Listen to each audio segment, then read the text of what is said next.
Hola, el día de hoy vamos a hablar sobre el origen del psicoanálisis. El psicoanálisis fue fundado por Sigmund Freud a finales del siglo XIX en Viena. Freud comenzó estudiando casos de histeria junto a Joseph Breuer, observando que los síntomas físicos como parálisis o ceguera podían tener un origen psicológico.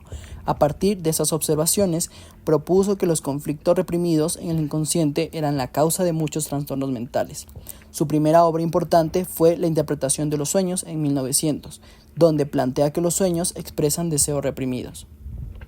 El psicoanálisis luego se expandió gracias a autores como Carl Jung, Alfred Adler, Anna Freud y Melanie Klein, quienes desarrollaron sus propias corrientes. Estructura de la personalidad: el ello, el yo y el superyo. El ello es la parte más primitiva e instintiva de la personalidad. Es la fuente de los impulsos y deseos básicos como el hambre, la sed, el sexo y la agresividad. El ello funciona según el principio del placer, lo que significa que busca la satisfacción inmediata de los deseos y necesidades sin considerar las consecuencias. El ello es inconsciente, lo que significa que no tenemos conciencia de sus procesos y contenidos. Sin embargo, el ello puede influir en nuestro comportamiento y decisiones de manera inconsciente. El yo es la parte de la personalidad que se desarrolla a medida que el individuo interactúa con el mundo exterior. El yo funciona según el principio de la realidad, lo que significa que busca la satisfacción de los deseos del ello de manera realista y socialmente aceptable. El yo se encarga de la percepción y la memoria y la toma de decisiones. También se encarga de mediar entre los deseos del ello y las demandas de la realidad. El yo es consciente y puede ser influenciado por la experiencia y el aprendizaje. El superyo. El superyo es la parte de la personalidad que se desarrolla a medida que el individuo internaliza las normas y valores de la sociedad. El superyo funciona como una especie de conciencia moral, juzgando las acciones del yo y del ello, como buenas o malas. El superyo se encarga de la formación de la conciencia y la autoevaluación. También se encarga de hacer que el individuo se sienta culpable u orgulloso de sus acciones. Es parte del consciente y parte del inconsciente. Interacción entre ellos tres. La interacción entre el ello, el yo y el superyo es lo que da la forma a la personalidad y el comportamiento humano. El yo debe mediar los deseos del ello y las demandas de la realidad, mientras que el superyo juzga las acciones del yo y del ello como buenas o malas. Cuando el yo es capaz de equilibrar los deseos del ello y las demandas de la realidad, el superyo es capaz de juzgar las acciones de manera justa. La personalidad se desarrolla de manera saludable. Sin embargo, si el yo es débil o el superyo es demasiado estricto, la personalidad puede desarrollar problemas y conflictos. Bueno, yo les voy a hablar sobre la teoría del inconsciente. La primera tópica de Sigmund Freud habla sobre 3 niveles del aparato psíquico, que es el consciente, el preconsciente y el inconsciente. En el primer nivel tenemos el consciente, que en esta se encuentran los pensamientos, las emociones y las acciones que están relacionadas con la realidad. Este sistema es el más accesible para nosotros, mediante el cual nos relacionamos con los estímulos externos o internos a través de los sentidos. Este sistema está relacionado con la memoria a corto plazo y representa nuestra percepción en este momento. Sin embargo, la percepción es subjetiva y diferente para cada persona, lo cual explica que no todo lo que percibimos está relacionado solo con el sistema consciente, sino que también está involucrado el sistema preconsciente y el inconsciente. Y es a veces donde se nos distorsiona la realidad. Para el psicoanálisis freudiano, el preconsciente se encuentra entre el consciente y el inconsciente. Y en esta se encuentran los sentimientos, los pensamientos y fantasías que no se encuentran en la conciencia, pero que podemos hacerlo presente fácilmente. Como ejemplo, un recuerdo que lo tenemos olvidado, pero lo recordamos cuando alguien nos habla sobre eso. O aquí entra la expresión que tenemos de que lo tenemos en la punta de la lengua. El sistema inconsciente es el menos accesible para nosotros y en esta se encuentran los sentimientos, las vivencias o deseos que suponen un conflicto para nosotros y lo tenemos reprimidos. Esto es debido a la intensidad o contenido de estas mismas que están asociados a emociones displacenteras o sufrimiento y los alejamos de la conciencia como mecanismo de defensa. A pesar de que el inconsciente es difícil de acceder, nos influye notablemente y esta se manifiesta por medio de sueños, síntomas o actos fallidos. Para hablar sobre el psicoanálisis, Sigmund Freud hacía alusión a un iceberg, en la cual la punta sobresaliente sobre el nivel del mar vendría a ser el consciente, y ya la franja sumergida superficial vendría a ser el nivel preconsciente, y ya lo que resta del iceberg, es decir, ya lo que está profundo, eso vendría a ser el nivel inconsciente. Yo les hablaré sobre los métodos del psicoanálisis. Sigmund Freud, el fundador del psicoanálisis, desarrolló varios métodos para explorar el inconsciente y tratar los trastornos psicológicos.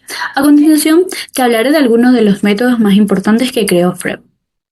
Primero tenemos la asociación libre, pues esta es la regla fundamental del psicoanálisis. Consiste en invitar al paciente a comunicar todas las percepciones internas, como sentimientos, emociones, ideas, recuerdos e imágenes, tal y como se le presenta, sin restricciones.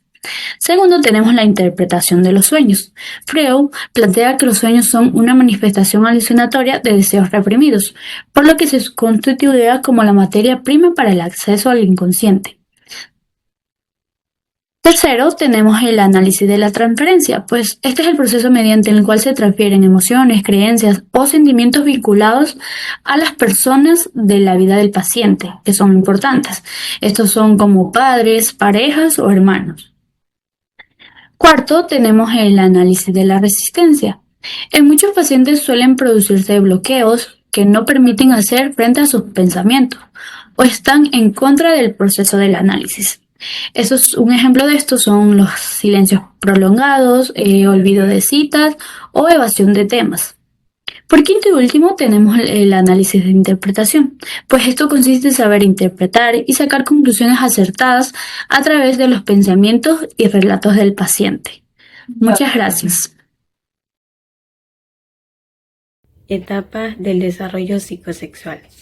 Las etapas del desarrollo psicosexual fue propuesta por Sigmund Freud a través de su teoría del psicoanálisis.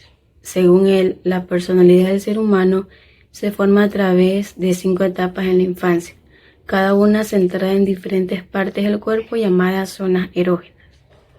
La etapa oral, que comienza desde el primer año, en esta el placer se obtiene a través de la boca, ya sea en morder, succionar o comer. La etapa anal, que se da de 1 a 3 años, en esta está el control o la retención de las heces. La etapa de fálica, esta comienza de 6 a 12 años y en esta comienza la exploración y la curiosidad sexual.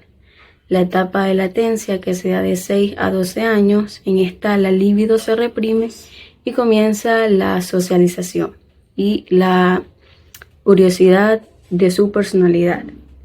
Y la etapa de adolescencia, que ya esta comienza cuando uno ya es mayor de edad, ya se busca relaciones afectivas y maduras.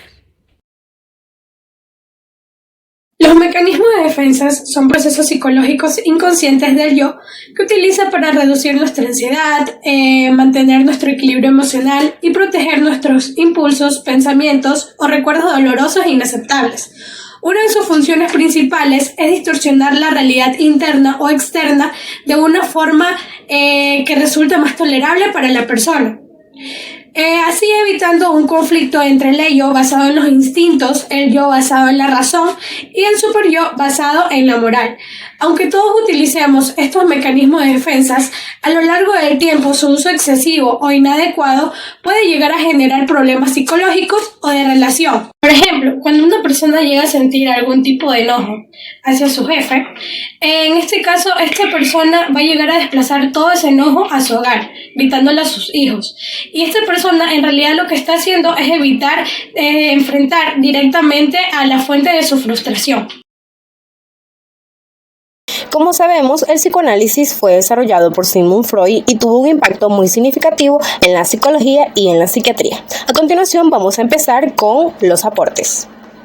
Descubrimiento del inconsciente. Freud introdujo que el inconsciente guarda lo que son los deseos, los secretos y los pensamientos reprimidos, lo cual influye en el comportamiento. Otro aporte que tuvo fue las técnicas terapéuticas en las cuales introdujo la asociación libre y la interpretación de sueños para acceder al inconsciente y así encontrar la raíz, si se podría decir, de los problemas de esta persona, ya sean traumas infantiles o que haya cogido durante la adolescencia.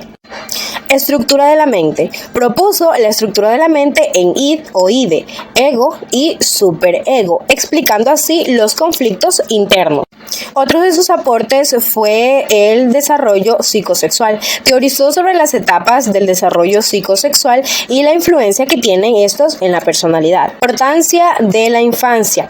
Yo creo que esta es una de las más mencionadas porque él destacó mucho cómo las experiencias infantiles influyen en la personalidad o en el comportamiento de la persona cuando ya es adulta. Bueno, a continuación vamos a hablar de los contras o las críticas, por así decirlo. Y una de ellas es la falta de evidencia empírica, porque muchas teorías psicoanalísticas carecen de evidencia científica que respalde sus teorías, entonces no son falsables.